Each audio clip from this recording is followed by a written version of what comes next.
जय हिंद दोस्तों। आशा करता हूं आप सब स्वस्थ और तंदुरुस्त होंगे। मैं आपका आईपीओ बाबा स्वागत करता हूं आपके अपने चैनल आईपीओ बाबा में, जहां मैं आपको आईपीओ से जुड़ी सभी खबरों से अपडेट रखता हूं।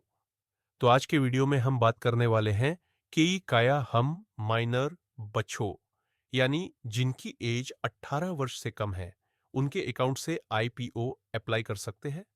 तो चलिए शुरू करते हैं।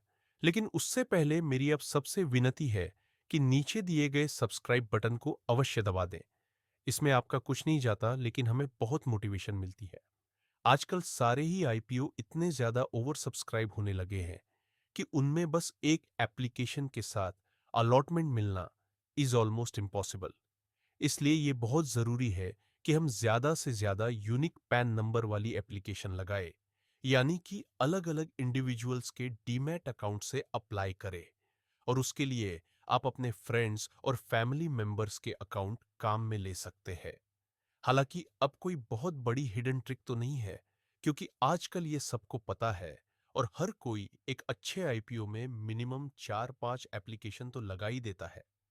लेकिन एक बात है जो ज्यादा लोगों को पता नहीं है, या कहें इसको लेकर कंफ्यूजन बहुत है, कि क्या हम माइनर के डीमैट अकाउंट से, यानी अपने बच्चों के डीमैट अकाउंट से आईपीओ में अप्लाई कर सकते हैं या फिर नहीं। देखिए, माइनर पैन कार्ड तो बनता है, बैंक अकाउंट भी ओपन होता है और डीमैट अकाउंट भी। रही बात आईपीओ में अप्लाई करने की, तो इसका वन लाइन आंसर तो यह है कि हम माइनर के डीमैट अकाउंट से आईपीओ में अप्लाई कर सकते हैं। लेकिन सिर्फ इतना जान लेना आपके लिए काफी नहीं है, क्योंकि इसमें कॉम्प्लिकेशंस बहुत है। और अगर मैं आपको सही बताऊं तो इस पूरे प्रोसेस को समझने के लिए मुझे भी काफी रिसर्च करनी पड़ी है। तो देखिए, सबसे पहले तो ज्यादातर स्टॉक ब्रोकर्स माइनर्स के लिए डीमैट अकाउंट तो ओपन करते हैं, बट ट्रेडिंग अकाउंट प्रोवाइड नहीं करते। यानी हम माइनर डीमैट अकाउंट में शेयर्स खरीद या बेच नहीं सकते। उन्हें या तो बस आईपीओ के थ्रू शेयर्स मिल सकते हैं, या फिर जो पेरेंट्स हैं या माइनर का जो भी गार्जियन है, वो एज अ गिफ्ट माइनर के डीमैट अकाउंट में शेयर्स ट्रांसफर कर सकता है। और अगर उन शेयर्स को सेल करना हो, तब भी यही सेम प्रोसेस है। माइनर के डीमैट अकाउंट से दोबारा शेयर्स गार्जियन के डीमैट अकाउंट में ट्रांसफर करने होते हैं, क्योंकि माइनर्स के लिए बाइंग या सेलिंग अलाउड नहीं है। अब सपोज आपके पास जेरोधा में एक माइनर डीमैट अकाउंट है, तो आपको सबसे पहले तो माइनर और उसके गार्जियन दोनों के पैन कार्ड के साथ उस अकाउंट में केवाईसी कंप्लीट करनी होगी, यानी कि डबल केवाईसी की रिक्वायरमेंट होगी। फिर उस अकाउंट से आईपीओ में अप्लाई करने के लिए आपको पहले तो माइनर डीमैट अकाउंट को गार्जियन के ट्रेडिंग अकाउंट, यानी मदर या फादर के ट्रेडिंग अकाउंट से लिंक करना है। और इसके लिए आप अपने ब्रोकर को कॉल करके पूछ सकते हैं, वो आपकी हेल्प कर देंगे। फिर आपने जो ट्रेडिंग अकाउंट लिंक किया है, उसमें माइनर के बैंक अकाउंट को ऐड करना है।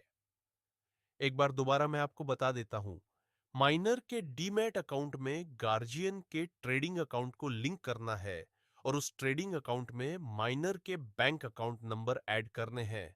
तो पहला और सबसे जरूरी स्टेप तो यही है। अब देखिए, जो 15 साल से कम की उम्र के बच्चे हैं, उन्हें कोई बैंकिंग सर्विस नहीं दी जाती है। हाँ, अगर एज 15 साल से ज्यादा है, तब तो फिर भी आप यूपीआई के थ्रू आईपीओ में अप्लाई कर सकते हैं। लेकिन 15 साल से कम की उम्र वालों के लिए नेट बैंकिंग ही इकलौता ऑप्शन है। और इसी में सबसे ज्यादा कंफ्यूजन है, क्योंकि बैंकिंग रूल्स के अकॉर्डिंग आप माइनर के डीमैट अकाउंट में नेट बैंकिंग यूज नहीं कर सकते। तो फिर वहां आपको अपनी कस्टमर आईडी यूज करनी है, और आईपीओ एप्लीकेशन में माइनर की डीमैट अकाउंट नंबर डालकर आप सक्सेसफुली आईपीओ में अप्लाई कर पाएंगे। और क्योंकि वहां आपका ट्रेडिंग अकाउंट ऐड किया हुआ है, तो एप्लीकेशन रिजेक्ट भी नहीं होगी।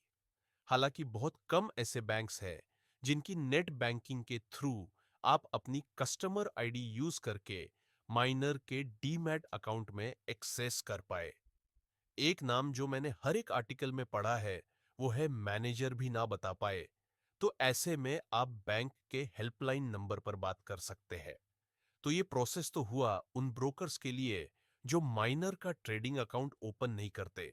लेकिन कुछ ऐसे भी स्टॉक ब्रोकर्स हैं जो डीमैट अकाउंट के साथ साथ ट्रेडिंग अकाउंट भी अलाउ करते हैं, लेकिन सिर्फ इक्विटी ट्रेड्स के लिए, यानी आप उसमें इंट्राडे या एफ&ओ नहीं कर पाएंगे।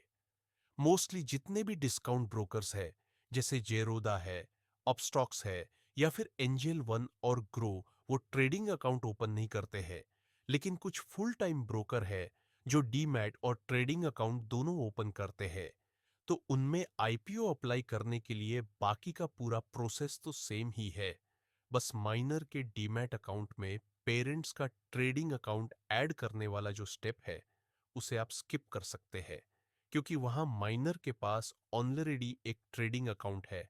बाकी तो आपको वही एस्बा एप्लीकेशन ही लगानी है, यानी नेट बैंकिंग के थ्रू ही अप्लाई करना है और कोई ऑप्शन नहीं है। हालांकि अगेन मैं आपको ये कह रहा हूं कि इस पूरे प्रोसेस का मुझे प्रैक्टिकल एक्सपीरियंस बिल्कुल भी नहीं है, तो honestly I am not sure कि मैंने आपको जो प्रोसेस बताया है वो 100% सही है भी या फिर नहीं। हो सकता है कि मैंने कोई स्टेप मिस कर दिया हो, लेकिन हाँ, बेसिक प्रोसेस तो यही है। इसके बाद भी अगर आप कहीं अटक जाते हैं तो आप अपने स्टॉक ब्रोकर या फिर बैंकिंग पर्सन से बात करके उनकी हेल्प ले सकते हैं। और हाँ, अगर आप में से किसी को इसका प्रैक्टिकल एक्सपीरियंस है या फिर मैंने जितना बताया है उसमें आपके पास कुछ ऐड ऑन करने को है, तो आप नीचे कमेंट बॉक्स में बता सकते हैं। तो दोस्तों, उम्मीद है इस वीडियो से आपको कुछ नया सीखने को मिला होगा। अगर ऐसा है तो आप इस वीडियो को लाइक और चैनल को सब्सक्राइब जरूर कर दें। हमारी फिर मुलाकात होगी अगले वीडियो में। तब तक के लिए गुड बाय।